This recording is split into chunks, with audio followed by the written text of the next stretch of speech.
बिस्मिल्लाहिर्रहमानिर्रहीम।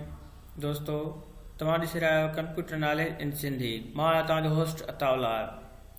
दोस्तों, पाण अॼोके वीडियो में कंप्यूटर में टाइपिंग स्पीड जे बारे में पढ़ंदासीं त टाइपिंग स्पीड कीअं वधाइजे। उन जे लाइ मां तव्हांखे कुझु कोर्स ॿुधाईंदुमि, कुझु वर्ड ॿुधाईंदुमि त वर्ड लिखजनि त जीअं उन्हनि सां असांजी स्पीड वधे।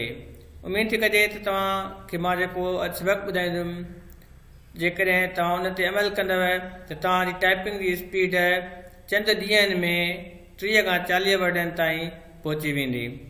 दोस्तों, हीउ सबक़ु शुरू करण खां पहिरियां मां तव्हांखे ॿुधाईंदो हलां, तव्हां जंहिं बि दोस्त अञा ताईं हिन चैनल खे सब्सक्राइब न कयो आहे त हेठां ॻाढ़ो बटण आहे सब्सक्रिप्शन जो, त उन ते क्लिक कयो ऐं असांजे चैनल खे सब्सक्राइब कयो।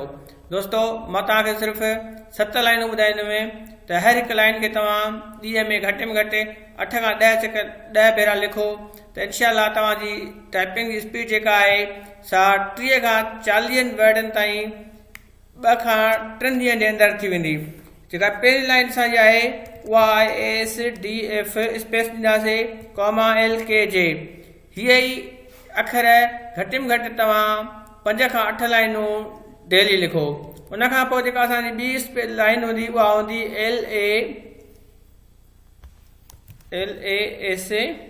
LASSFLAG ASKJAG space LASSKAK HASHALLASS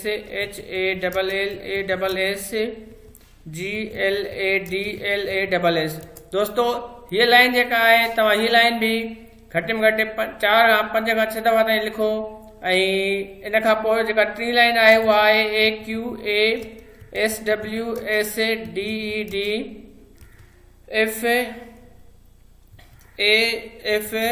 FAFGTG F LOLKIK JAJHYH। उन खां पोइ जेका चौथी नंबर लाइन आहे उहा कुझु हीअं आहे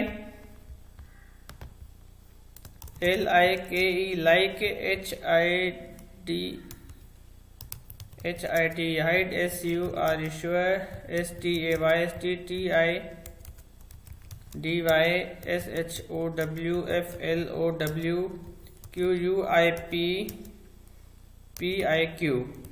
इन खां पोइ जेका 5 नंबर लाइन हूंदी उहा हूंदी SZS DXD FCF GVG Z_J KMK JNJ HBH। दोस्तों, हीअ बि लाइन तव्हां ईअं रिपीट कंदव 5 खां 6 दफ़ा घटि में घटि। उन खां पोइ 6 नंबर लाइन जेका असांजी हूंदी उहा हूंदी नाइस बेस्ट